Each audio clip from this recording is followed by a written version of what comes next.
Ibu, perkenalkan saya Bidan V yang bertugas pada pagi hari ini. Apa benar ini dengan Ibu Veronica? Iya, benar.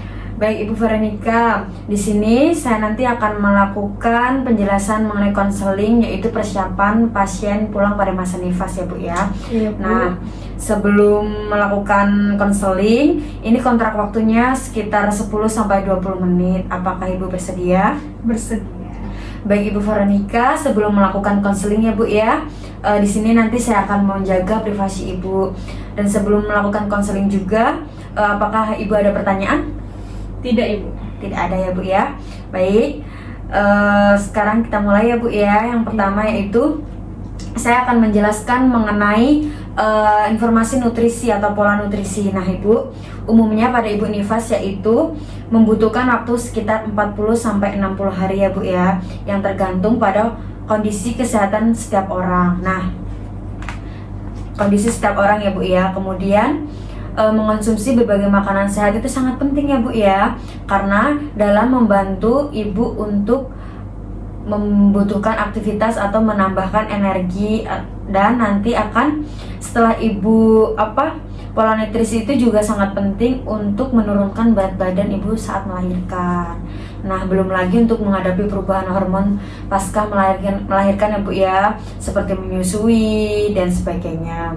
Nah, saran dari saya, ada beberapa makanan yang harus ibu perhatikan dalam masa nifas, yaitu banyak-banyak air putih ya Bu ya. Kemudian banyakin sayur agar nanti ASI ibu keluar lebih cepat. Kemudian buah-buahan seperti vitamin C, seperti itu.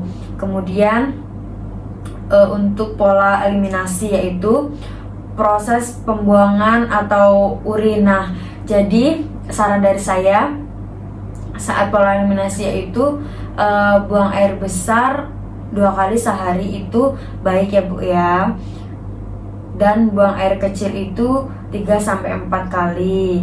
Nah, nanti jika ibu mengalami BAB atau sering sampai 4 atau 5 kali, ibu konsul lagi ke sini ya Bu ya. Iya, Bu. Baik, untuk mobilisasi yaitu ibu belajar kan setelah habis nifas ya Bu ya. Jadi ibu belajar untuk berjalan pelan-pelan, berdiri, miring kanan, miring kiri, seperti itu ya Bu ya. Latihan berjalan ya Bu ya, dan latihan pernapasan gitu. Kemudian pada masa nifas ini apa boleh Bu beraktivitas? Sebenarnya boleh, cuma kalau saat masa nifas ini ibu melakukan aktivitas jangan terlalu sering atau mengangkat beban yang terlalu berat. Jadi yang ringan-ringan saja ya Bu ya, Iya, agar Bu. nantinya tidak ada pendarahan seperti itu. Kemudian, nah masa nifas ini adalah suatu masa di mana tubuh akan menyesuaikan ke kondisi tubuh sebelum hamil. Jadi masa nifas ini berlangsung kurang lebih 40 hari ya Bu ya. Nah, dalam masa ini biasanya disarankan untuk tidak beraktivitas terlalu berat. Nah, jadi hal ini yang dimaksud agar tubuh ibu cepat menjadi pulih pasca melahirkan, seperti itu. Kemudian setelah pasca melahirkan ini, nah ibu memiliki cukup waktu untuk menjalin hubungan dengan bayi ya Bu ya, seperti bonding seperti itu. Dan ibu juga banyak meluangkan waktu untuk menyusui anak ibu, seperti itu. Iya, Bu. Apakah ibu paham? Paham, Bu. Baik, untuk personal hygiene-nya, ibu sehari mandi 2-3 kali, terus keramas seminggu 2 kali ya Bu ya, terus memakai sabun, menjaga kebersihan, tetap makanan yang bergizi, makanan yang sayur-sayuran, buah-buahan, seperti itu. Kemudian ibu menjaga kebersihan lingkungan juga. Kemudian saya nanti akan memberikan vitamin A kepada ibu, gunanya untuk menaikkan jumlah kandungan vitamin A pada ASI ibu. Nah, sehingga nanti bisa meningkatkan status vitamin A pada ASI yang untuk ibu menyusui bayi ibu, seperti itu. Baik, Bu. Karena ASI merupakan sumber utama vitamin A bagi si kecil ya Bu ya. Jadi nanti pemberian 1 kapsul vitamin A cukup untuk meningkatkan kandungan vitamin A dalam ASI selama 40-60 hari seperti itu. Kemudian apa saja manfaat ASI eksklusif? Nah, manfaat ASI yaitu yang pertama untuk mencegah terserangnya penyakit ya Bu ya.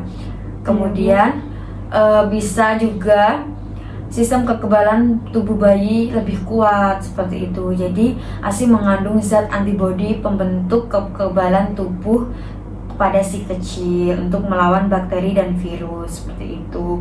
Dan ASI juga sangat bermanfaat Bu bagi anak ibu, yaitu bisa membuat anak semakin cerdas seperti itu. Kemudian saya akan menjelaskan mengenali tanda-tanda bahaya pada masa nifas ya Bu ya.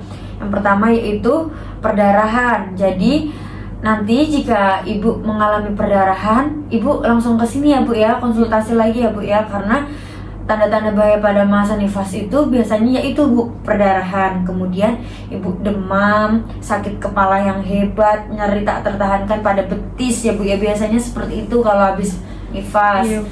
Kemudian gangguan pada buang air kecil, jadi sulit buang air kecil atau di bagian bawah rahim sini sakit ya Bu ya. Terus ibu kadang juga mengalami sakit atau sedih terus menerus seperti itu.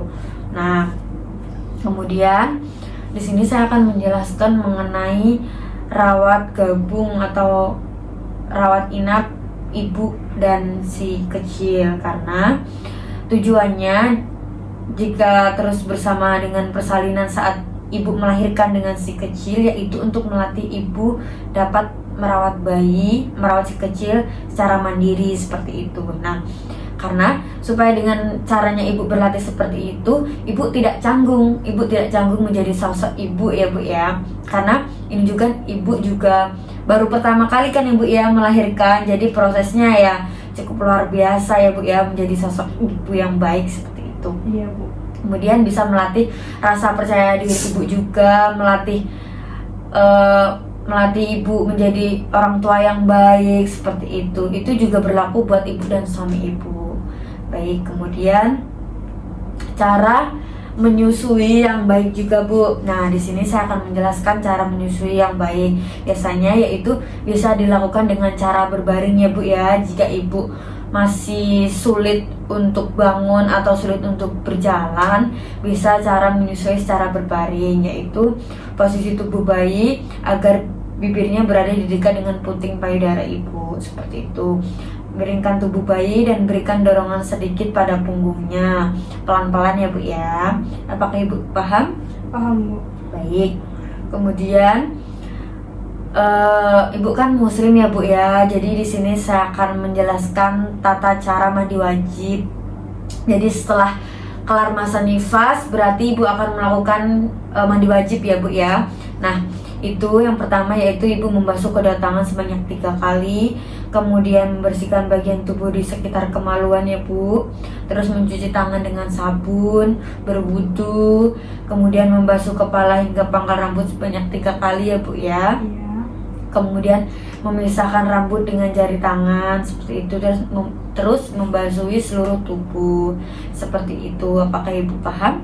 Paham Bu. Baik. Lalu di sini saya akan menjelaskan mengenai kapan ibu boleh berhubungan seks ya Bu ya. Jadi pada umumnya berhubungan intim setelah melahirkan itu sebenarnya sah-sah saja ya Bu ya. Tapi ditakutkan jika nantinya ibunya yang kurang kuat atau masih sakit, masih ada perdarahan, sebaiknya jangan dulu. Tapi kalau pada umumnya biasanya masa nifas itu biasanya berakhir sekitar 3 minggu setelah melahirkan seperti itu. Jika ibu merasa sudah bersih, sudah mandi wajib dan sudah tidak mengeluarkan perdarahan, boleh ibu melakukan hubungan seks lagi seperti itu. Namun saat melakukan hubungan seks, ibu juga perlu cara memakai alat kontrasepsi juga Bu.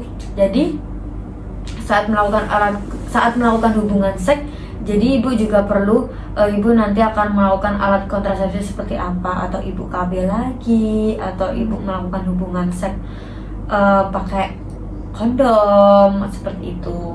Ibu paham ya Bu ya? Paham Bu. Baik. Selanjutnya di sini saya akan menjelaskan mengenai tentang imunisasi pada si kecil ya Bu ya. Jadi imunisasi yaitu suatu upaya untuk menimbulkan atau meningkatkan kekebalan imun pada bayi untuk terhindar dari penyakit ya Bu ya. Jadi nanti setelah seminggu setelah bayi lahir atau 2 minggu nanti akan ada imunisasi Bu. Jadi sebaiknya ibu akan mengantarkan atau keluarga ibu, jika ibu belum kuat ya Bu ya, anak untuk imunisasi seperti itu. Baik. Dan di sini saya akan menjelaskan mengenai perawatan pada tali pusar ya Bu ya. Jadi di sini saya akan melajari ibu untuk merawat tali pusar, yaitu pertama yaitu jangan perlu khawatir ya Bu ya. Jadi karena tali pusat ini terkena air tidak meningkatkan resiko infeksi atau membuat tali pusar lepas lebih lama seperti itu. Jadi ibu nggak usah takut, karena ibu lakukan aja secara rutin nggak apa-apa Bu.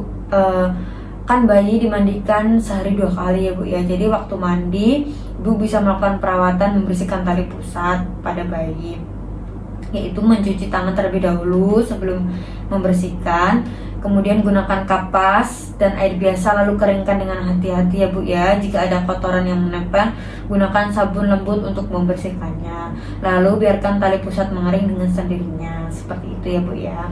Kemudian cara memandikan bayi, mengganti popok, baju, terus seperti itu. Apakah ibu sudah bisa cara memandikan bayi atau mengganti popok? Belum Bu. Oh belum ya Bu ya. Jadi nanti saat memandikan bayi biasanya ada orang tua ibu ya Bu yang lebih tua. Jadi kan ibu baru pertama kali melahirkan, jadi nanti sedikit demi sedikit ibu bisa tahu cara memandikan bayi ya Bu ya. Biasanya kan itu dilakukan sama yang lebih tua atau orang tua ibu seperti itu. Iya. Nah nanti di situ ada teknik-teknik cara memandikan bayi yang benar, pelan-pelan dari mulai kepala, terus muka, baru badan, baru kaki, itu dilakukan secara pelan-pelan ya Bu ya. Jadi nanti ibu bisa belajar secara perlahan ya Bu ya. Kemudian